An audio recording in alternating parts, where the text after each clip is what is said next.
Selam ve saygılar aziz soydaşlarımız. Bir daha Güney Azerbaycan'ın kurtuluş sesiyle sizinle birlikteyim. Ben Eldar Karadağlı. Aziz soydaşlarımız, nətə ki söz vermişdik ve demək ki, Urmu bölgesinde hansı maceralar gedir, Urmu bölgesinde ümumiyyətlə rejimin ve sistemin demək ki, stratejisinə əsasdadır. Bu məsələ ilə bağlı danışacağıq, söhbət edəcəyik.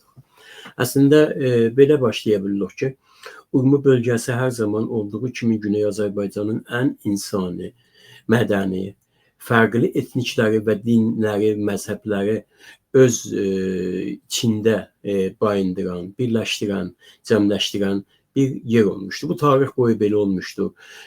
Hardasa demək olar ki, Aratta mədəniyyətindən, yani milattan 2000 il önceden, 2500 il önceden belə başlamış ve belə devam etməkdədir. Orada çok büyük bir demək ki, yeryüzünün en büyük bereketli bölgesi sayılan ve gölün etrafında, çevresinde insanların birleşmesi, insanların demək ki, medeniyet kurması özü çok önemli bir faktör olmuştu. Ona göre de daha doğrusu Urmunu Türk'ün beşiği deyir tarihçiler ve Türk'ün demək ki, əsas ilkin beşiklerinden birisi sayılır bu baxımdan. Türkiye, Irak ve qismən Rusiya kimi ölkələrin sınırdaş demək ki, bölgesi olduğuna göre Azerbaycan'ın en önemli yerlerinden birisi sayılır. Urmu tarih boyu belə karmaşık bir vəziyyətdə olmuştur ve devam etməkdədir. Ama her halükarda yine demək istəyirəm ki, Urmunu tarihçiler esasen Türklüğün ve Türk medeniyetinin beşiği sayırlar. Türkiye bu belə olmuş ve belə gelmiş bugüne kadar da. Ancak bir taraftan da biz Urmunun o durumunu, vəziyyətini ne Təbrizlə, ne Ərdəbillə, ne Azerbaycan'ın başka şehirleriyle müqayisə edə bilmərik. Səbəb budur ki, məsələn deyirəm, biz Təbrizi nəzərdə alaq. Təbriz hər zaman demək ki, Türk'ün şəhri olmuşdur. Hər zaman Türk sülalələri, dövlətlərinin mərkəzi olmuşdur və beləliklə də tamamilə özünü bir Türk şəhri olarak kanıtlamıştır. Ərdəbil də hakeza bunun tayı olmuştur. Səfəvilərin oradan gəlməsi, çıxması, demək ki, Ağ qoyunları bir türlü ora bağlamaq, Qara qoyunları bir türlü oralara bağlamaq Uzun Həsəndən tutmuş indiyənə qədər hər halükarda bir əttinə fərqləndiyi bu şəhərləri bir-birindən və lakin Urmu zaman zaman gelmelerin ve içinde bayındırdığın dil, mezhep, farklılıkların ağrısını çəkmiş ve indi de çok təəssüflə çəkməkdədir. Mesela Ciloluq soyqırımı, 100 ili hesaplasaq, biz 100 neçə il hesaplasaq, Ciloluq soyqırımı, Erməni-Kürt terror birleşmelerinin verdiği acılar, Fransa-Amerika dini misyonerlerin demək ki, siyasi casusi şəbəkələrinin fəaliyyəti məhz Urmuda çox faal olmuşdur. Rus çarizminin erməni yerləşdirməsi planları Urmudan başlamış və Urmuda olmuş. İndi də baxırıq, görürük ki, PJD, PKK'dir, PYD'dir, Demokrat Komünlər kimi demək terror qruplarının Urmu torpaqlarına göz dikməsi özü daha doğrusu bizim problemlerimizi artır ve bu bölgenin, bu məntəqənin olduqca tamah bölgesi məntəqəsini göstermiş olur. İndi son zamanlarda Tehran mafyasının, mafya dövlətinin anti-Türk, anti-Azerbaycan stratejisi de Urmu oyunu ve onun çevre terörü, narkotik terörü, sipah ve yeraltı qaranlıq dünyasının siyasi qolu və şəbəkələrinin Urmu demək ki, bölgəsində, məntəqəsində önə çıxması Cumhur İslamının yeni stratejisi, yeni oyunları olur və biz Zindəştidən danışacağıq. Zindəşti şəxs olaraq deyil, zindəşli bir daha doğrusu belə deyək, narko terror, ondan sonra cinayət şəbəkəsi və dünyada tanınmış uluslararası insan qaçaqçılığı, insan öldürməsi və narkotik yayması bu belə başlamış və belə də davam etməkdədir.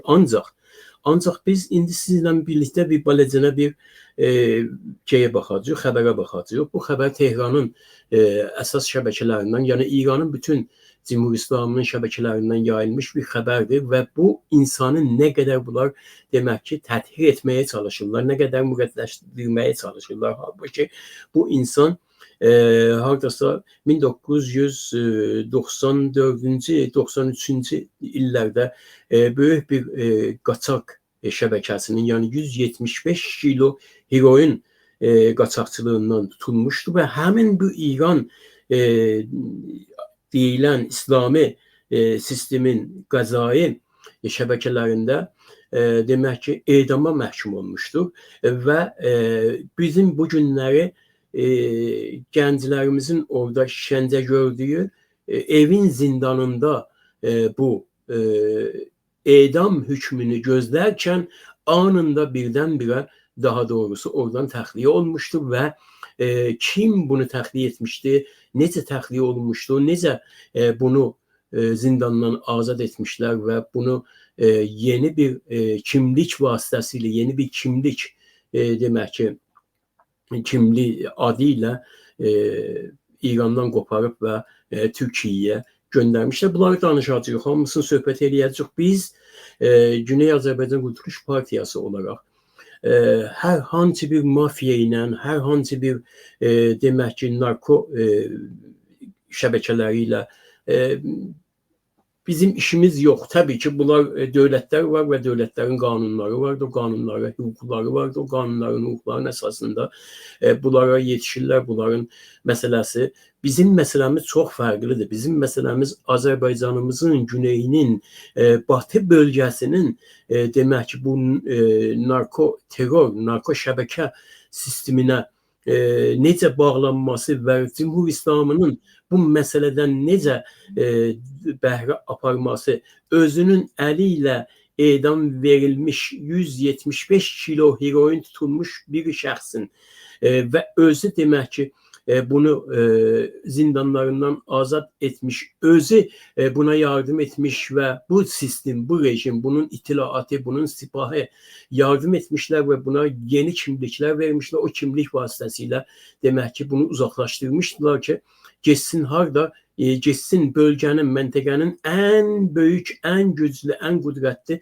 dövlətinin içində bu şəbəkəsini genişləndirsin. Hara? Türkiyəyə.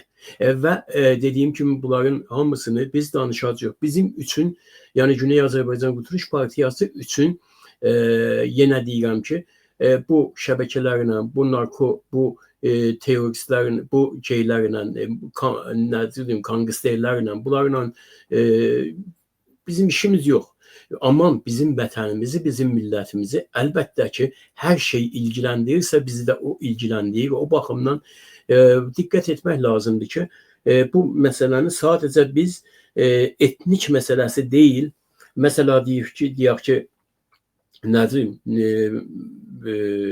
Kürdür, bu Kürdür, bu Kürd mənşəlidir. Bu təbii ki, Urmiyədə çox Kürdlər, Urmuda çox Kürdlər anadan olublar və bunların 100 illik ora gəlmələri vardı. İndi son illərdə daha şiddətli, bu rejimin zamanında daha şiddətli axınlar olublar.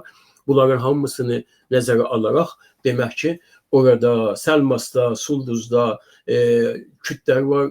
Orada anadan olublar, oranı özlərinin torpaqları bilirlər deyə, amma onların oranın üzərində rejimin oyunlarının mərkəzində yerləşməsi özü çox önəmli bir məsələlərdən birisidir və biz burada niyə bu məsələyə daha çox meydan vermək istəyirik? Nədən? Ondan ötürü ki, diqqət edin ki, Cümhur İslamının Urmu bölgəsində demək ki, bir insan ki, cinayətlə bir insan ki, öz balasını, öz qızını bu yolda qurban veribdir. Demək, o insanı qutsallaşdırmaq, o insanı təmizləmək, o insanı bir növ xeyir insan halətinə gətirmək çabaları nədən ibarətdir və o demək ki, zindəşdilər, onun şəbəkələri bu hakimiyyətin ümumiyyətlə sistematik stratejisində nə rol oynayır? Biz bunu həftələrlə olsa belə danışacağıq. Bunu demək ki, axıra qədər sizinlə paylaşacağıq. Bunun bütün o şeylərini dünyada yayılmış, biz özümüzdən çıxarmırıq bunları. Hamısı mötəbər xəbərlərdirlər ki, sizinlə birlikdə yayacağıq və sizinlə birlikdə demək ki, Kəmal Şərifiyə Seydani kimdir? Kəmal Şərifiyə Seydani həman adamdır ki, bu günləri Zindəşdi adı ilə Cümhur İslami çalışır ki, onu təthir etsin və onu pahlığa çıxasın. Bu xəbəri lütfən veriniz, lütfən bir xəbər, qısa bir xəbərin bir dəqiqəsini veriniz, zamanımız da azdır. Səsini verin lütfən. Bu Tehran şəbəkəsidir. خبر شبکه‌ای. جمع‌آوری مدارس پیشساخته در مناطق کم برخوردار آغاز شده است. تاکنون 1000 مدرسه نوسازی شده و این روند تا پایان سال ادامه دارد. خبرنگار ما سری به مدارس استان آذربایجان غربی زده. اینجا نقطه صفر مرزی بخش سومای برادوست برومی است.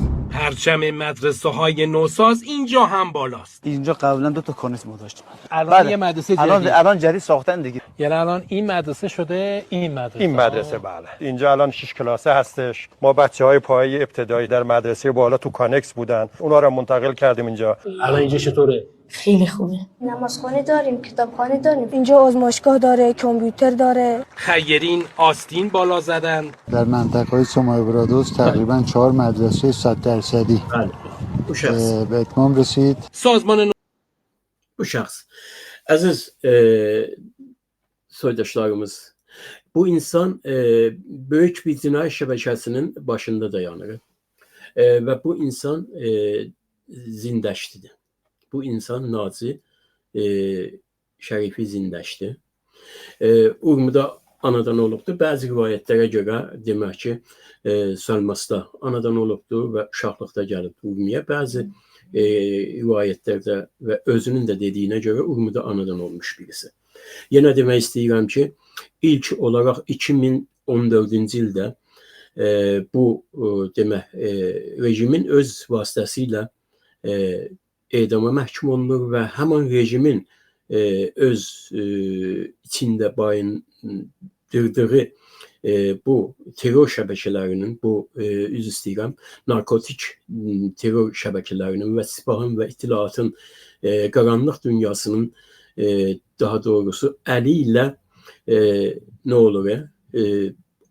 Kəmal Şərifi Seydani adında bir saxta bəlgə əldə edilir və bu bəlgə vasitəsilə gedir demək ki Türkiyəyə.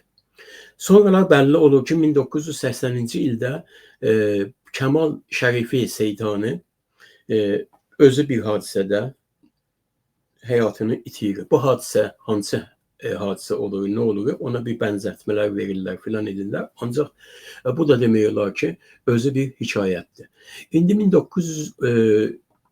2014-cü ildən etibarən Türkiyədə bu adından Türkiyənin vətəndaşlığına gəlir, demək ki,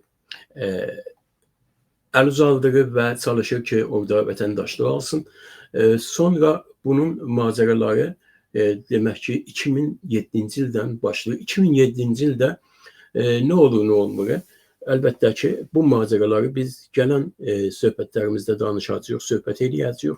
Fəqət sadəcə bunu bir daha təkrar etmək istəyirəm ki, Güney Azərbaycan Qurtuluş Partiyası olaraq vətənimizlə bağlı hər hansı bu rejimin, bu sistemin, bu fas şubi rejimin macəraları harda varsa biz də orada varıq və onu ifş etməyə çalışacağıq, hazır olacağıq. Bu adam bu günləri Cümhur İslami vasitəsilə müqəddəsləşdirir. Bu sanki uşaqlara orada məktəb qoyub uşaqlar orada məktəb verir, bunu böyüdürlər. Ax, bu necə ola bilər ki, bir rejim özü birisini edama məhkum eləyə və o edamı da qəzetlərdə verə, rəsmi qəzetində verə. Ondan sonra həmin bu adamı zindanından qaçırda, zindanından götürə və ona saxta bəlgə verə və onu bölgədən, məntəqədən uzaqlaşdırmaq üçün demək ki, Türkiyəyə göndərə bilərsin.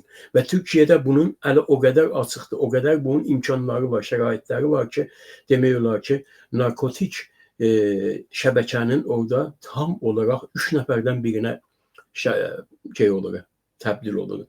Yəni 3 böyük şəbəkə, narkotik şəbəkəsi ki, bunun əslində desək Yunandan başlayır, ondan sonra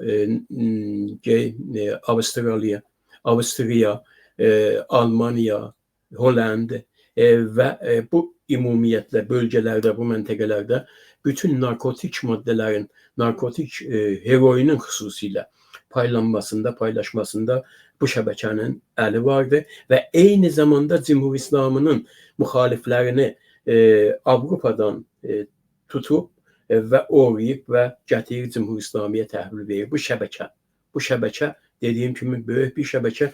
İndi buna deyirlər ki, demək ki, bu şəbəkəyə deyirlər ki, ya bu terror şəbəkəsidir, bu terror şəbəkəsidir və nə olur? Türkiyədə demək olar ki, FETÖ məsələsinə, sonra Türkiyədə Ergenekon məsələsinə qatılır və orada gizli